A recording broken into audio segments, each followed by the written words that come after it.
ലോകത്തിൻ്റെ ശക്തി കേന്ദ്രങ്ങൾ മാറുന്നു. ശാക്തിക ചേരികൾ മാറിമറിയുന്നു.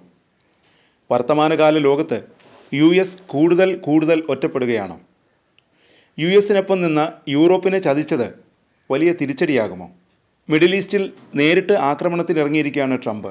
നേരത്തെ ഇസ്രായേലിനെ മുന്നിൽ നിർത്തിയാണ് അണിയറയിൽ US ആക്രമണത്തിൻ്റെ ചരട് വലിച്ചുകൊണ്ടിരുന്നത്.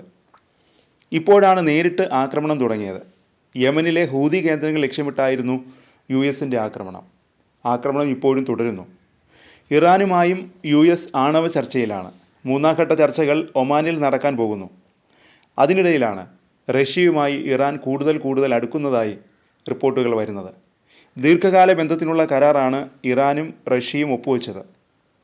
വാണിജ്യ, സുരക്ഷാ, നിക്ഷേപ മേഖലകളിൽ സഹകരണം വർദ്ധിപ്പിക്കുന്നതിനായി 20 വർഷത്തെ കരാറിലാണ് റഷ്യൻ പ്രസിഡന്റ് വ്ളാഡിമിർ പുടിൻ ഔദ്യോഗികമായി ഒപ്പുവെച്ചത്.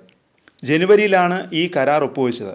US ഇറാൻ ആണവ ചർച്ചകൾക്കും റഷ്യയ്ക്കും ഇറാനുമെതിരെ വർദ്ധിച്ചു വരുന്ന പാശ്ചാത്യ ഉപരോധങ്ങൾക്കുമിടയിലാണ് കരാർ പ്രാബല്യത്തിൽ വരുന്നത്.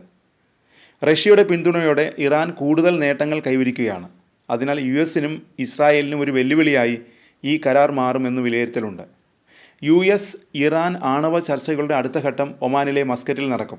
അതിനിടെ ചൈനയുമായും ഇറാൻ കൂടുതൽ അടുക്കുകയാണ്. ഇതും USനും ഇസ്രായേലിനും വലിയ വെല്ലുവിളിയാണ് ഉയർത്തുന്നത്.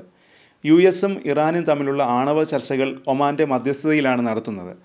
ഇറാൻ ആണവ ശക്തിയായി മാറുന്നതിനെ അമേരിക്ക ഭയക്കുന്നു. ഇത് തടയുകയാണ് ചർച്ചകളുടെ ലക്ഷ്യം. ഒന്നാം ഘട്ട ചർച്ചകൾ ഒമാനിൽ വെച്ചായിരുന്നു. രണ്ടാം ഘട്ട ചർച്ച ഇറ്റലിയിലെ റോമിൽ വെച്ചു. മൂന്നാം ഘട്ട ചർച്ച വീണ്ടും ഒമാനിൽ വെച്ചാണ് നടത്തുന്നത്. ഇറാൻ വിദേശകാര്യമന്ത്രി അബ്ബാസ് അരാങ്ചി ചൈന സന്ദർശിക്കാനൊരുങ്ങുന്നുവെന്ന റിപ്പോർട്ടും അതിനിടെ പുറത്തു വരുന്നു. US ഇറാൻ ആണവ ചർച്ചകളുടെ പശ്ചാത്തലത്തിൽ ഈ സന്ദർശനത്തിന് വലിയ പ്രസക്തിയുണ്ട്. ചൊവ്വാഴ്ചയാണ് ഇറാൻ വിദേശകാര്യമന്ത്രി ചൈന സന്ദർശിക്കുന്നത്.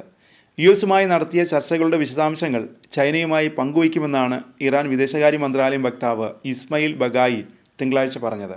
ഇതോടെ US ഇറാൻ ആണവ ചർച്ചകളുടെ പശ്ചാത്തലത്തിലാണ് അരാങ്ചി ചൈന സന്ദർശിക്കുന്നതെന്ന് വ്യക്തം. ചർച്ചകളിൽ ചൈനയുടെ പങ്കും പ്രധാനമാണെന്നും ബഗായി വ്യക്തമാക്കി.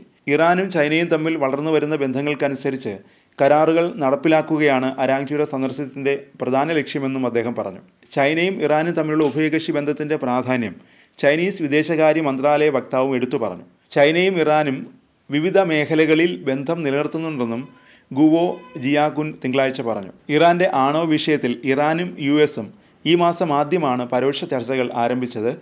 ഇറാൻ വിദേശകാര്യ മന്ത്രിയും US പ്രസിഡന്റ് ഡൊണാൾഡ് ട്രംപിൻ്റെ പശ്ചിമേഷ്യയ്ക്ക് വേണ്ടിയുള്ള പ്രത്യേക പ്രതിനിധി സ്റ്റീവ് വിറ്റ്കോഫും ഏപ്രിൽ 12, 19 തീയതികളിൽ ഒമാനിലും ഇറ്റലിയിലും 2 റൗണ്ട് ചർച്ചകൾ നടത്തി. ഏപ്രിൽ 23-ന് ഒമാൻ തലസ്ഥാനത്ത് USും ഇറാനും വിദഗ്ധരെ ഉൾപ്പെടുത്തി സാങ്കേതിക ചർച്ചകൾ നടത്തും. റഷ്യ, ചൈന, ഇറാൻ, ഉത്തര കൊറിയ സഖ്യത്തെ USും ഇസ്രായേലും ഭയക്കുന്നുണ്ട്. ഒരു മുന്നണിയായി ഈ 4 രാജ്യങ്ങളും ചേർന്നാൽ USനും ഇസ്രായേലിനും വലിയ ഭീഷണിയാണ്. ഉപരോധം പോലുള്ള ഉമ്മാക്കികൾ കാട്ടിയാണ് ഇടഞ്ഞു നിൽക്കുന്ന രാജ്യങ്ങളെ US വരുതിയിൽ നിർത്തുന്നത്. ഇറാൻ ഉൾപ്പെടെയുള്ള എത്രയോ രാജ്യങ്ങൾ USൻ്റെ ഉപരോധ മുഷ്ടിയിൽ ഞെരിഞ്ഞ് തകർന്നിട്ടുണ്ട്. റഷ്യയാണ് ഇറാൻ്റെ രക്ഷകനായി ആ സമയങ്ങളിലെല്ലാം അവതരിച്ചത്.